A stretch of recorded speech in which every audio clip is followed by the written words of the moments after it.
choir or praise team? What's the difference and which one should you have in your ministry?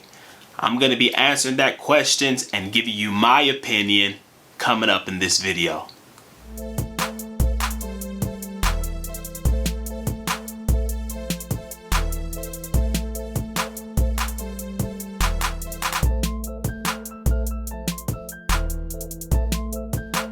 What's going on, everybody? It's Michael here, and this is Moments with Mike, where I'm going to be giving you tips, tricks, and wisdom on worship leading, singing, songwriting, and anything else regarding worship. If this is your first time watching one of my videos, I really hope this video blesses you and that you would consider subscribing.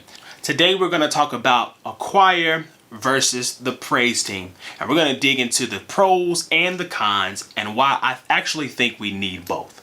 Let's jump into it. So the first thing we have to do is start off with some definitions so that we all are on the same page. Let's start off with the choir first. A choir is a large organized group of singers who perform traditional or congregational type of songs.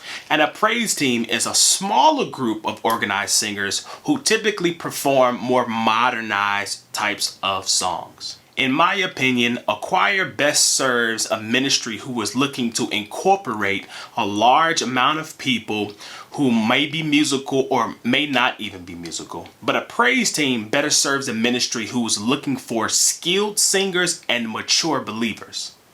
Now, it's been in my experience that some choirs have people who are musical and non-musical. I've been in a couple choirs where only maybe 10 of us can really sing and the rest are just there for the fellowship and the camaraderie. And that's okay, because a choir normally gives us this family atmosphere. It normally gives us this incorporation or inclusion type of atmosphere where we all can come together and praise God. But a praise team is for those who are highly skilled, again, like I said earlier, and it's for those who are trying to perfect a certain sound or perfect a certain style or perfect a certain type of image or even worship culture in the church. Now we're going to deal with some pros and some cons of both the choir and the praise team. All right, so let's deal with the choir first. The pros for a choir, of course, like I said earlier,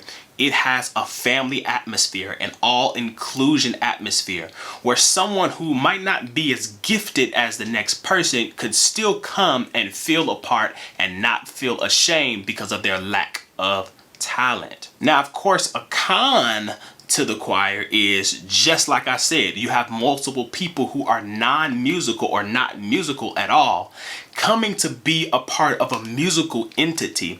And that could be very difficult, especially if you guys are trying to perfect and grow musically as a music department or as a choir. Those non-musical people can play a vital role in the inclusion, but they can also play a negative role in their ability or non-ability to actually sing. Now let's go with a pro for the praise team. One of the great things about a praise team is that it's a smaller group of people. Because it is a smaller group, is that you do have to deal with less attitudes. And if you have vetted these people correctly, you have a group of people who understand about being mature in coming to rehearsals, understanding how to get along with people, understanding how to follow instructions and follow directions from the leader. And it just makes everything easier when you can have a smaller group to do different things. And the actual con for the praise team is, because it is a smaller team, is that if one person is missing or two people is missing, it could really put a struggle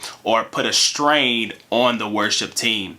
Let's say you have 6 singers and 3 of them are missing. That's 3 major voices that you are missing, and those other 3 that are left has to do double work. Versus when you have a choir, if you have a group of 30 or 40 people and you have 10 people missing, there's still 20 or 30 people that can hold the notes and can hold your team together. Now, I want to give you my opinion. I believe that you actually should have both. You should have a praise team and you should have a choir, and you should incorporate them both in some type of way. I've seen a couple people say, hey, maybe the choir sings once a month and the praise team sings all the time, or maybe the choir opens up the service and the praise team comes right before the pastor comes, or anything like that. But I believe you should have both. It just gives off a better vibe, and it also gives off more inclusion and give everyone a chance to be a part of your ministry and to grow. Contrary to popular belief, I actually love both of them equally, but I prefer a praise team. Here is why. A praise team, I could really dig in and I could really spend time with them, maturing them, and also teaching them and giving them wisdom on worship, and also maturing their musical and their vocal aspects of their lives. So I prefer a praise team, but I love a great choir.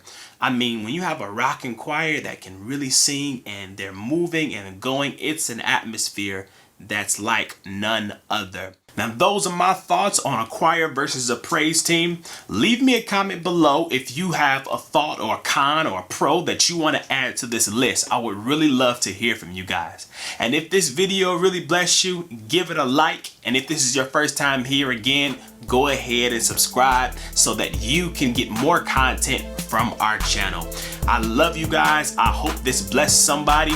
This is Moments with Mike, and I'll see you guys in the next video.